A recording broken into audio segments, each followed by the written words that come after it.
¿Qué hubo? ¿Qué más? Hoy es 14 de marzo y te hago la siguiente pregunta. ¿Qué pasaría si al final de tu vida, después de una vida justa, santa, buena, se te tuerce el camino y comienzas a hacer las cosas mal y a no importarte la voluntad de Dios?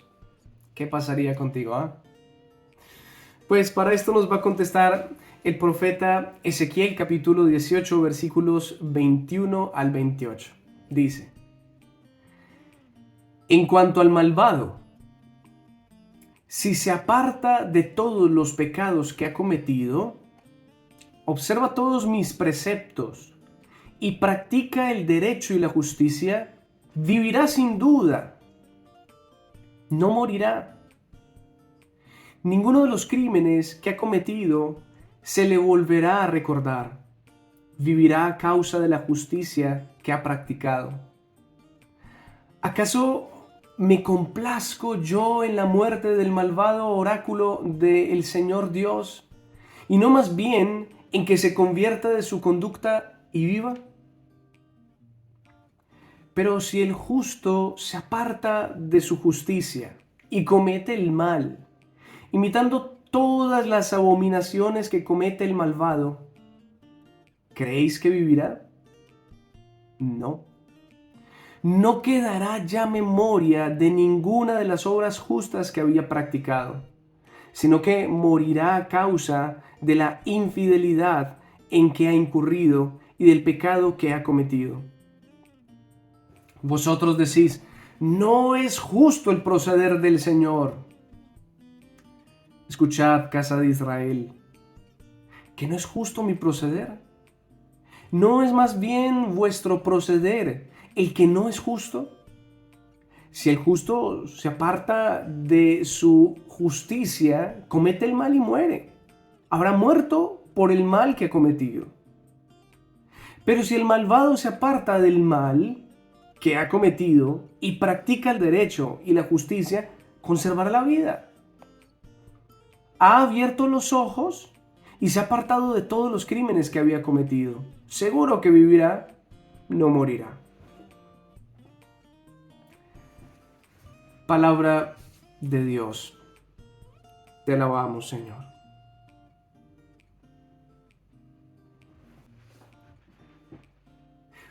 Muy bien.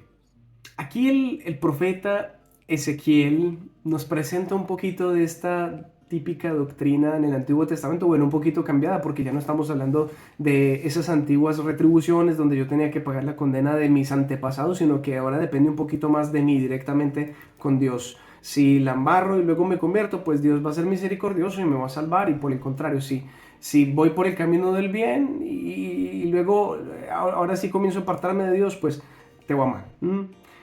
Muy propio del Antiguo Testamento. Hay una correlación entre lo bueno y lo malo, en el sentido de que si yo hago cosas buenas, voy a recibir cosas buenas. Si yo hago cosas malas, voy a recibir cosas malas. Basta. Es una forma de entender las cosas muy simple, muy simple. De hecho, lo estaba pensando porque a veces es un poco difícil entender la justicia de Dios en el Nuevo Testamento. La doctrina de la gracia que nos expone San Pablo es muy compleja. Es muy compleja. San Pablo se gasta bastantes capítulos, más o menos 10 capítulos en la carta a los romanos para poder explicar toda la doctrina de la gracia. Es muy compleja porque definitivamente, aun cuando así tal cual como está presentada la cosa, es muy sencillo y uno dice, oh, pues muy bien, ¿eh? La cosa puede llegar incluso, te digo, a ser un poco más difícil, más compleja, no tan básica como esta, ¿no? Porque evidentemente hay circunstancias de circunstancias, ¿no? A veces este texto así tal cual como está presentado nos hace caer un poquito como en digámoslo así, en respuestas fundamentalistas y básicas.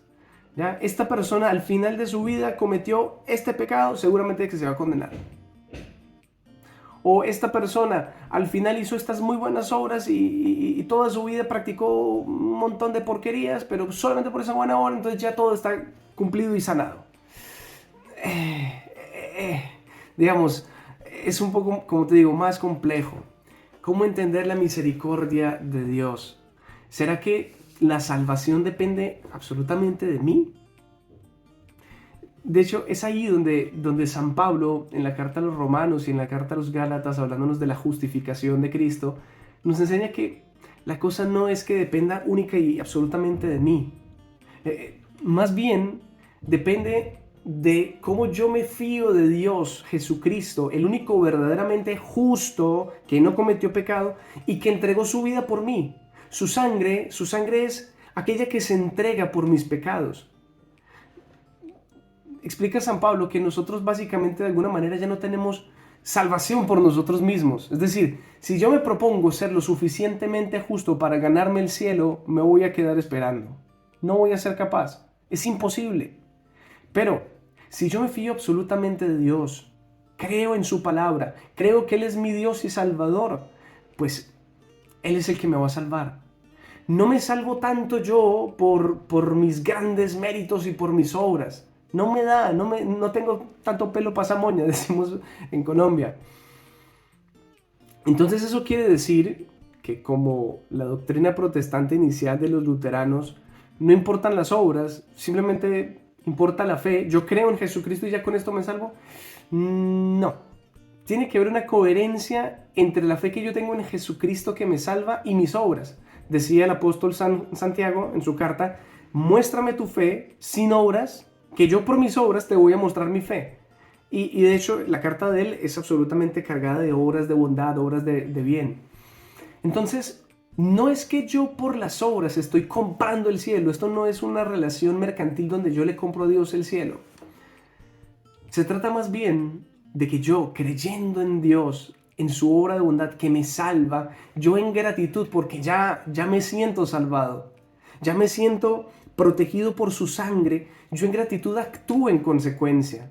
Soy como Cristo, lo sigo, que es su invitación. Entonces no es tanto porque yo le esté comprando a Dios el cielo, sino por gratitud porque Él me ha salvado. Fíjate que nuestra mentalidad cristiana no es tanto aquella de comprar el cielo.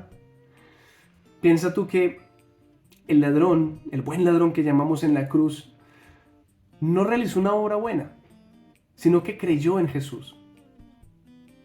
Él toda la vida practicó el robo, vivió mal. Y a última hora, no es que haya hecho una obra buena porque estaba ahí en la cruz. La única obra que hizo fue creer en Jesús. Y de hecho, esa es la obra que nos enseña Jesús a hacer. ¿Cuál es la obra que tenemos que hacer nosotros? Creer en Jesús. Esta es la mejor obra que podemos hacer. Obvio, que nuestra vida vaya en total consecuencia con la fe que tenemos. Muy bien, yo te bendigo hoy en el nombre del Padre, del Hijo y del Espíritu Santo. Amén. Chao, chao.